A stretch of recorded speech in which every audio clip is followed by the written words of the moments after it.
My neglectful dad and scheming stepmom tried to steal my home from my spoiled pregnant stepsister, but karma just hit them hard.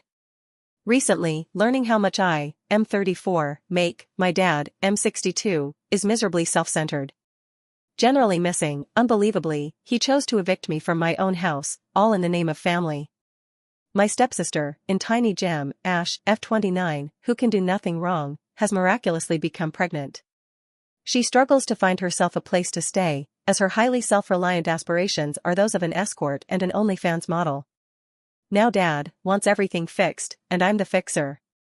I regretfully had to part from my house and my hard-earned money with this woman since she made all the wrong decisions. The man my dad openly turned off as a duty several times as me, ever since he learned about my new residence, job, and shockingly low income, though he has become somewhat sensitive about our shared blood. Although I'm not thrilled with him constantly telling me who my father is, he also wants to deepen the ties I have with his wife and her daughter. She is my dad's child as well, but I was banished far too early to establish any type of relationship with the woman. I'm glad I didn't, since I would have been somewhat let down. I simply want to remind everyone before you all start that I'm here to let out my feelings. I have ideas, opinions, and sentiments to put down, though you may disagree and they might not sound good to you. I am just letting you know regardless, since to be honest, I have no one else to tell. Now, let me present my half-sister Ash, short Ashlyn. She is literally making her dad proud.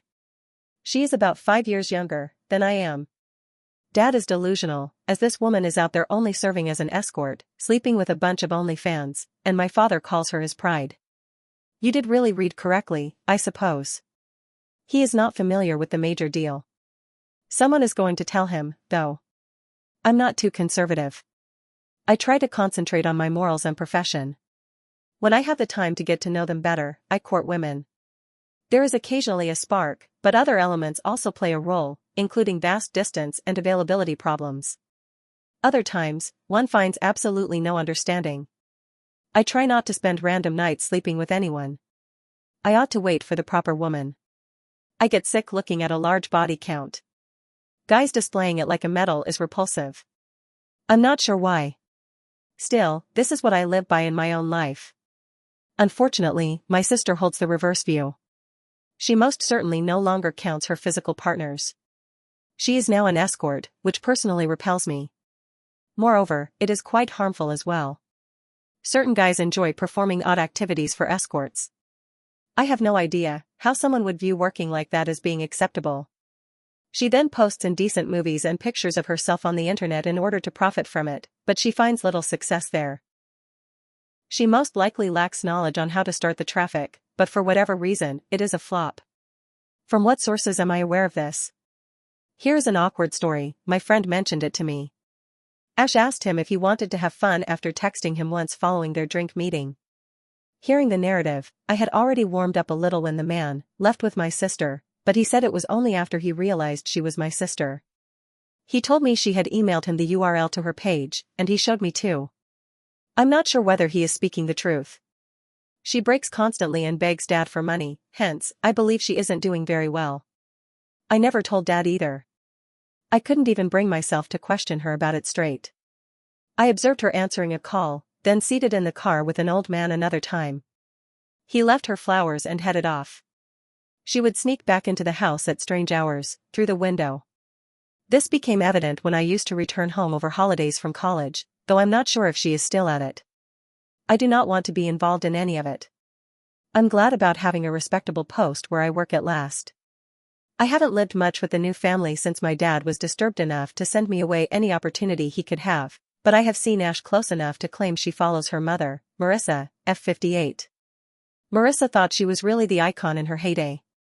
She was really beautiful to men like my dad and used to be a flight attendant, if you know what I mean. She is now a regular botched face Ken. She runs the sort of neighborhood child care and has hands like those of a claw, nails longer than her lipstick. Odd how parents would leave their children with someone like that. She could point out a child's eye with such long nails. She is nevertheless exactly as pokey as her nails. She loves to create trouble in other people's life and opinions about anything. She has more plastic in her body than the sea. In a quite terrible voice, she is as real as phony leather. She affects Dad for the worst. She didn't want to raise a child that wasn't her own, hence, I think she was a big factor in my dad not thinking twice before sending me 8 years to boarding school. Let me then introduce you to my dad. Actually, he is more the main cause of all this. Having lived a complete life, he believes anything he does in life is justified, even if it is far, far from it, since he understands better. He laments having me since I'm not like him. Thank you, God, I am not. My mother was a formidable woman. She looked after my dad well and clearly knew her priorities, yet they clashed. I should never forget that she used to tell me Dad was just a different person, not a horrible one. He will always be my dad regardless of what happens. She was a good person, though she didn't want to contaminate my views against my father. He was definitely as intolerable to her as he is now. Few months later, they split and divorced. 4 years old at the time, 2 months after the divorce, my dad then wed Marissa. When I reached 5, they had Ash, later. My mother passed away in a car accident. She was out to come pick me from school, so I can't forget that. She had always been on time. She just missed 10 minutes once, though it seemed to me like an hour. It was only 10 minutes. A drunk hit her at a crossroads. He made it, she did not. A few years ago, he got a DUI, and I was left alone permanently. I waited in the school. It took them 2 hours to arrive to pick me up. My dad had come, hence, I was misled and puzzled. His irritation when he turned to dead-faced Marissa and asked what they should do about me will never fade. She answered, "Your kid, your problem, specifically, Dad, you cannot now come and tell me I will have to look after your spoiled child. At last, I have steady work and oversee some side enterprises. Since I turned 15, I have been earning and have worked quite hard. I started boarding school, then moved to college, only visiting over the holidays. So I started living alone 8 years ago. I recently bought a property after working very hard to reach where I am. This is a wonderful, modest house, far better than the apartment I had with buddies. I felt I would never be able to reach this life aim. Actually, I just moved in last month. Although I might not like my family much, fundamental politeness was to involve them in a moment this significant. Thus, I asked them to the housewarming as well. Watching his response was quite depressing, as he inquired about the furniture, the AC, and the interior designer. He seemed jealous, to be honest, a bit annoyed. When I provided him what I believed was sufficient information, he answered with taunts such as, "I wouldn't, no, you never bothered telling me," trying to get attention and clearly show our weak connection in front of friends and business associates, including my boss. 1 week went by, and he called me. I had an intricate job to oversee while at work.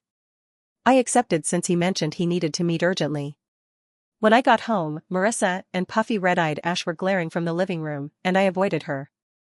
Dad was in the kitchen pulling beers from the refrigerator. He gave me one, and I graciously turned him down, fearing what he might say.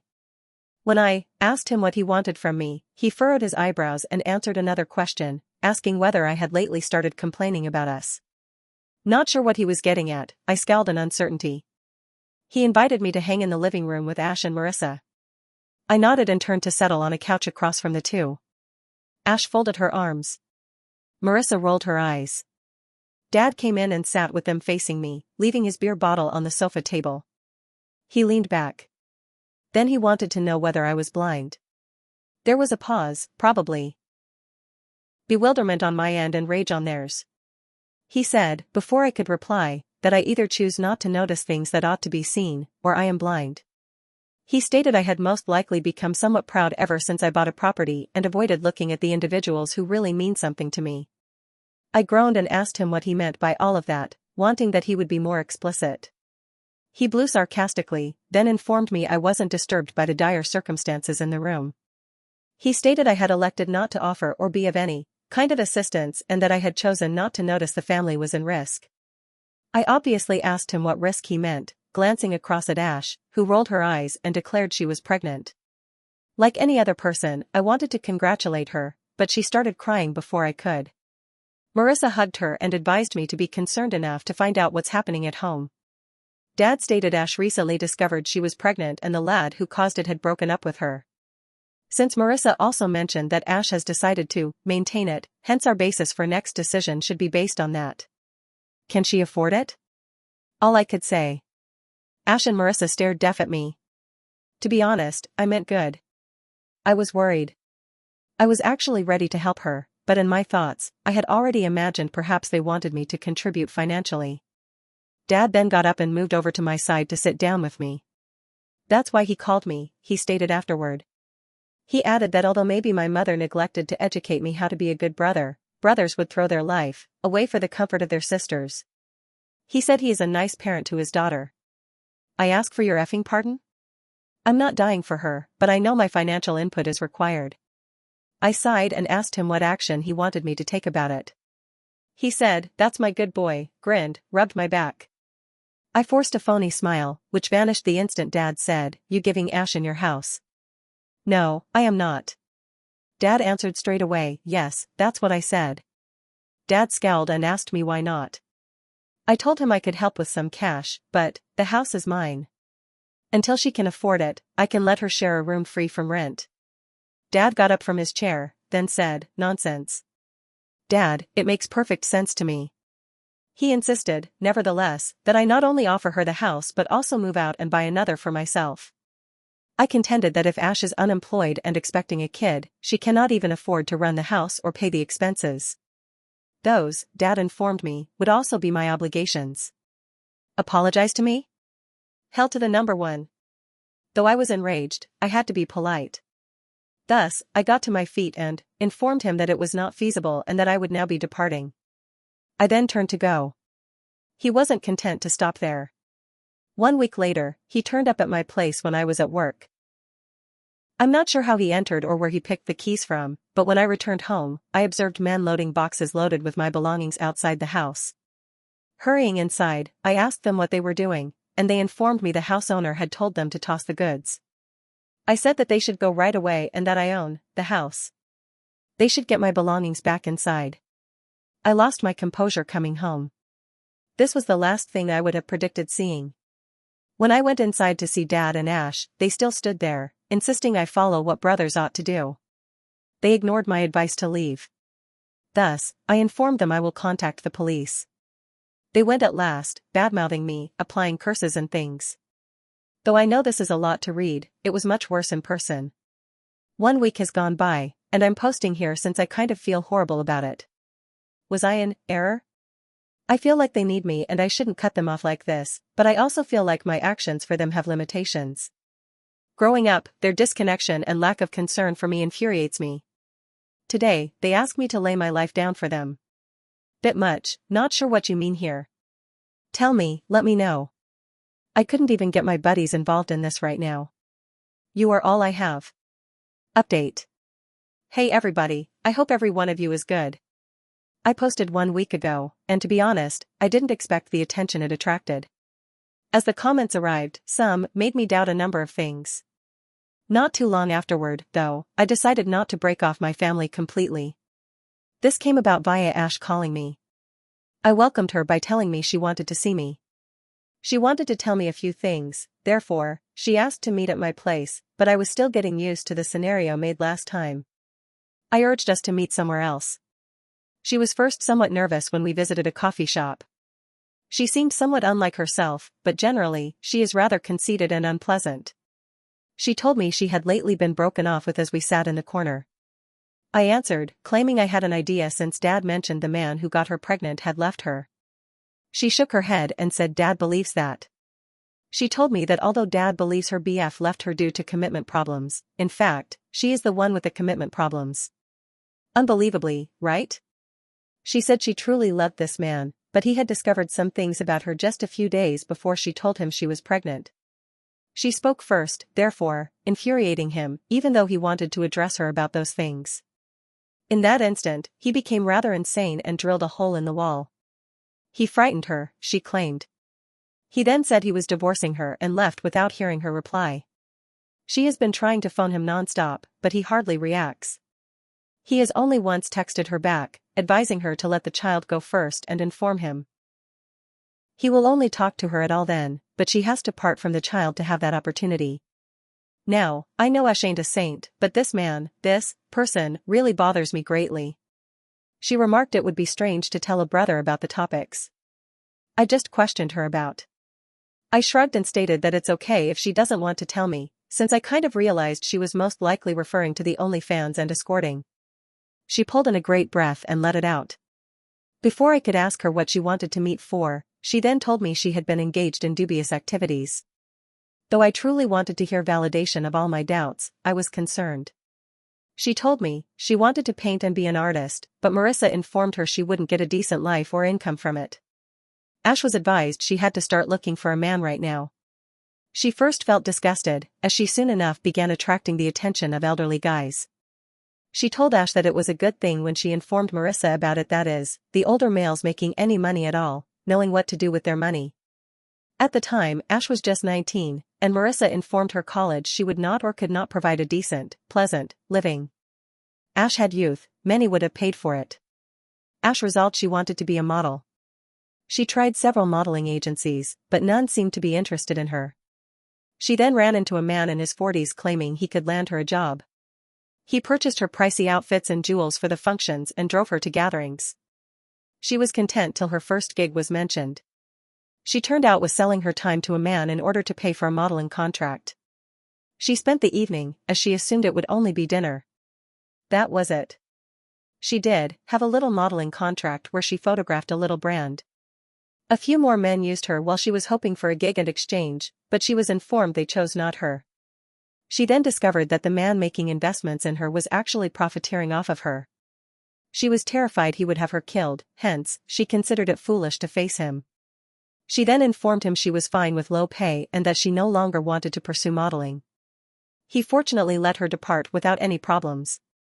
She then attempted to wait tables in bars, and it proved rather difficult for her. Ash's hard-earned money is exactly what that is. Still, she also mentioned that Marissa would make fun of her for opting for those little tasks. Marissa would explain that women should be taken good care of, they are the beauty of this planet and should just be there to shine and smile like a showpiece, etc. Ash thus began to go out with men just for supper, but she charged for it. She claimed that although many loners out there simply wanted interaction, too many ended up with stalkers and excessive males believing they were owed more than what they had paid for. She started escorting when she realized that interacting with men and having them feel close to her caused more trouble than sleeping with them. It worked great until a friend mentioned OnlyFans. She tried to get it rolling, but her editing and camera handling were not particularly strong. She wasn't social enough, thus, that didn't work either. It takes a lot of effort. She next ran across her lover BF, an ex-coworker. He returned often because he worked as a barista, though he was too clingy. She really liked him. He also lacked trust in her and was a bit possessive, given that she was indeed still on OnlyFans and an escort under his unaware knowledge. He had every reason to question her. Her BF started looking after her with the meager income she made when she stopped escorting and left OnlyFans totally. She seemed good with it. Marissa wasn't. She then fell pregnant, and her boyfriend discovered everything. She mentioned that a couple of the individuals on the list might be possible fathers. Every one of them donated money to help the child and her. One of them had even proposed to her, but she knows all of them are doing since they believe they are the only ones there, which is silly given she is an escort. She does not, however, tell them straight out that she pays her expenses and most likely helps with the kid. She said she decided to tell me all this since she couldn't tell Dad. Dad believes she has only been modeling here and there, makes little money, and that she had one man in her life who left her. Marissa mostly understands when he should have stayed. She advises Ash to wed the man who proposed and let him believe he is the father. Ash doesn't know, though, what to tell Dad. She also doesn't want to let anyone believe a lie and wants not to wed the guy since he is strange and ancient. She mentioned that some financial support would be great and that she wanted me to make up with Dad. I asked her what she wanted me to help with. She advised me to consent to what Dad asked and then spend some time away. I could then return when things are less contentious. How then is that a solution? I politely turned down her offer and informed her I could only provide some money. Nevertheless, I wasn't comfortable leaving my own residence. She then informed me I lacked the least bit of decency to assist her out, that she exposed her entire existence to me, and that I was selfish thinking like that way. She stated even then Dad was correct about me, and I deserved to be sent to an orphanage instead of taken in when I needed somewhere to live. She stood up and stamped off. Though I believe my response was not too severe, is it selfish actually? What do you believe? Her side of the tale tells, does it support her expectations? Should I trust? She seemed to be speaking the truth, but does it follow that I should follow her advice? Tell me, everyone. Update right now. This is what is picking at my brain. A few things have transpired after another week. I assumed I would hit the keys and notify you all about it. I appreciate your help on my earlier update, gentlemen. Having folks back up my ideas for once is rather relieving. Still, Dad called me once I met Ash. He wanted to meet with me at the pub to sort out a few things. Interested, I agreed and went to see him. He mentioned he knew how much I was making as we sat at the counter. When I questioned him about why it mattered, he stated he knew I could afford to buy another property in a few years. I shrugged and said I already had a house, thus, this conversation ought to be quite over. He maintained that since I didn't yet have a family and that single women find it more difficult to raise a child, that child needed a safe place he could call home. I reminded Dad then that Ash had been living with them long enough and that nothing seemed to be an issue. A small child won't harm. I also asked him what she would do, pregnant, living alone in a big house. She needs to be surrounded by others so that she could be looked after, I remarked. Dad surprised me once again at that point. He said Marissa and he would move in with Ash into my house. My hearing let me realize something. The bartender laughed sarcastically before I could react to that. Dad objected and inquired about what he found so humorous. He said, Ash, she uses everyone, he remarked, then tosses them away. He nodded, declaring he was her lover. When my dad questioned him about who he was referring to, my eyes opened. So this was the man. Dad baled his fists and asked the man why he felt it was acceptable to establish a family he couldn't sustain. He spoke angrily, holding his hands up. The man informed Dad he had no bearing on the family, an issue. He also showed no desire in rearing a child not of his own. Dad pushed him to say why he felt that. He grinned and explained that although Ash still got pregnant, he had a vasectomy last year since he didn't want any children. He also discovered her driving off with several males following her lies on her whereabouts. Then he learned she had an OnlyFans page. He found none of it believable. That was the last straw for him. When Ash at last told him they were expecting, he couldn't have a child, hence, it verified everything. Knowing this, he told us she had been cheating on him all through. She let the truth fly free. While my ears were focused on Dad's voice, all I could see was his face, moving from wrath to disbelief to disappointment. He shrugged and informed us, cash, money, time, honesty at least, love. He owed nothing else. He stated he was unsure whether Dad knew any of it, but he knew no dad would be ashamed of a child like that. Dad stiffened his lip, got off the stool silently, and turned away. He texted me later that evening, saying he had to go get Marissa from her yoga session. I'm not sure what happened after that, but I'm sure it was something, as Ash was at my door sobbing the very following day. I wrecked everything, she informed me to stifle a scene. I drew her inside and calmed her down. I told her I told Dad nothing. It was her boyfriend, the bartender Dad and I had visited. Then she told me Dad advised her to stay at home and stop everything. He claimed he never expected she would turn to such methods and felt disgusted by her. He advised her to pick a decent man and straighten her behavior. He also noted that these days, her chances of meeting decent men were somewhat limited. I hugged her and listened to her. Dad had just returned from seeing me when he confronted her, so she stated. She was sorry, believing him was me.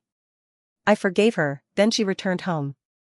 She added that Marissa was really quiet when Dad was discussing wonderful women and their loyalty, like she couldn't say anything while she was raging and telling me how terrible she felt.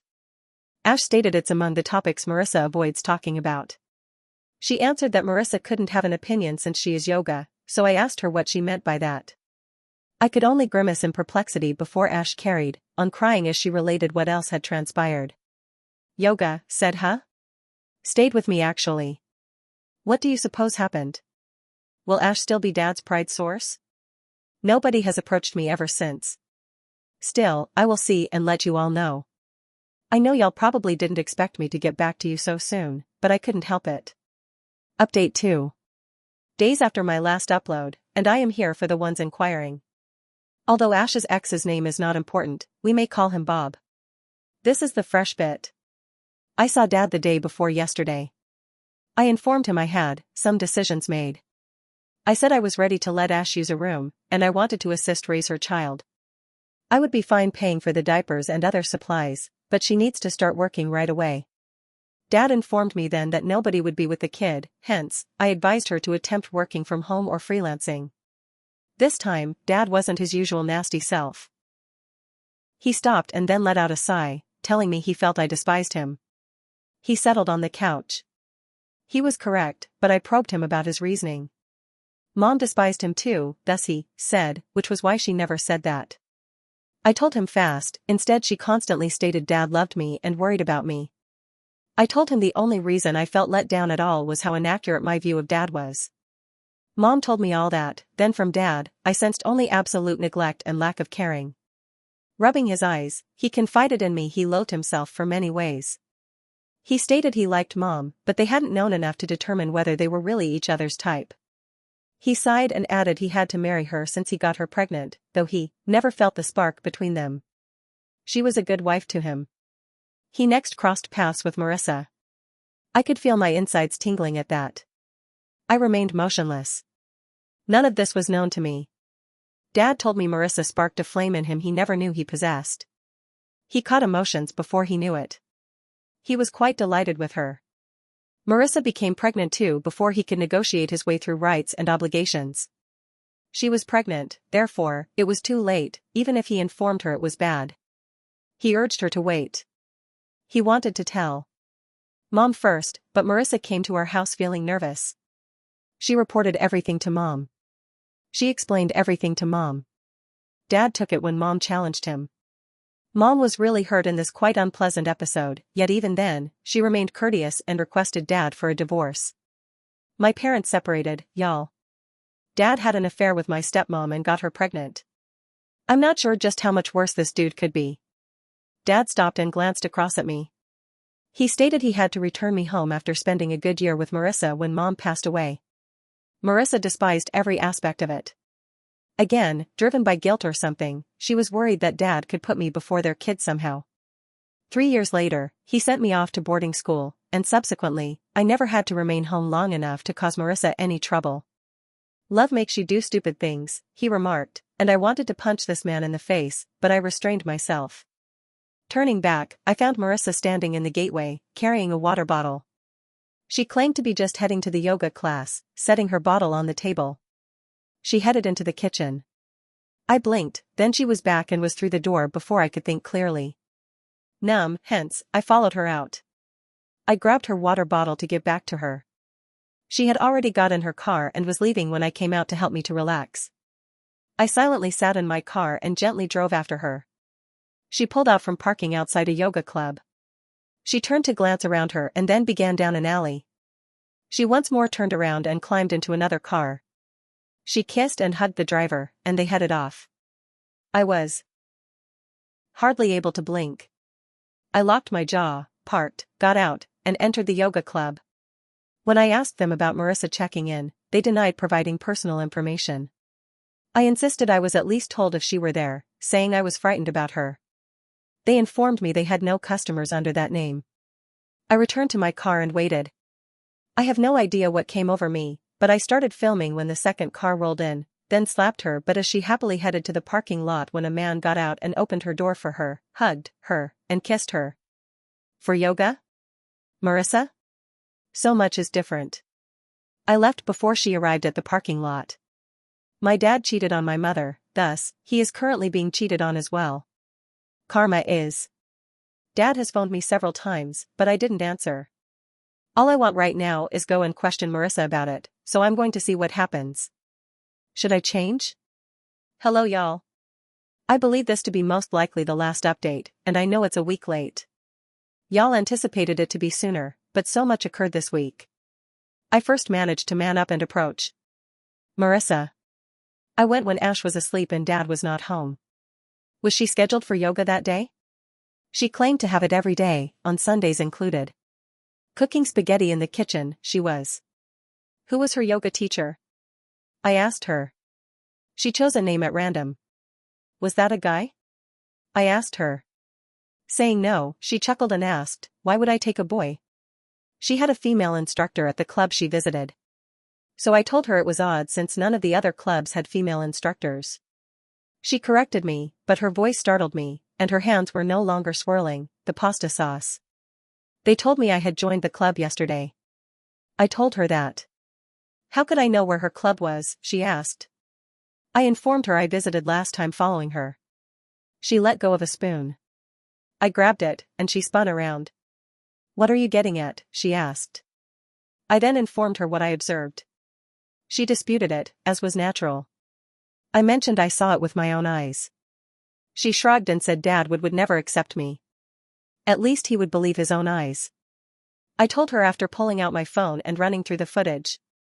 She stood, stunned, and spent a minute not speaking. Her face then relaxed, and she carried on cooking noodles. She stated it was useless now. She was already preparing for a divorce anyhow. My eyes grew wide. This woman was horrible. My dad deserved all of it, granted, but oh, she's a serpent.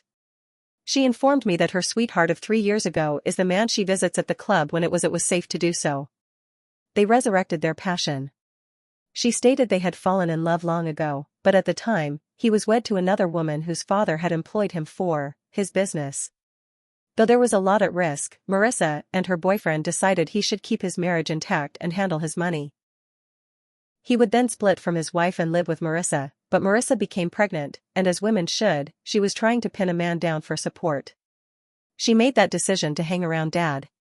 They were seeing one another on and off, but Marissa chose Dad and told him he had to act when she met her boyfriend and got pregnant. She had to handle things herself since he developed cold feet, and that's when she spoke with Mom. She's good right now. Her partner is a widower and has a business. She said, women should do what they can, kid, and turned around smiling. Her smile stopped, though, as she peered over my shoulder. The next instant, her smile vanished. I turned back to see Dad in the gateway with flaming eyes and clenched hands. He was shaking. Dad awakened Ash then and carried her to the kitchen. Who is her father? He asked. She shook her head and glanced across at Marissa. She assured him she always recognized him to be her dad, thus, she didn't give Blood any thought. Pacing the floor, he ran his fingers through his hair. Marissa and Ash were instructed to leave his house. 2 days later, the divorce is underway. At a shelter are Ash and Marissa. Dad has requested me to locate him as a therapist, and he has been rather quiet since. I pardon him every single time. Regarding Marissa, her boyfriend didn't bring her in. He disputes having ever spoken with her. Marissa has begged me for the proof I have. She even begged me to consider Ash through her pregnancy, and what can I say? Marissa, your child, your challenge. From what standpoint should I act? Either destroy the footage or hand it up? I'll let others know in the comments soon later. I appreciate you joining me and for your ideas and encouragement. It means a great deal. Thank you for watching. If you haven't subscribed yet, please do so and hit the notification bell to stay updated with more shocking real-life stories happening around you.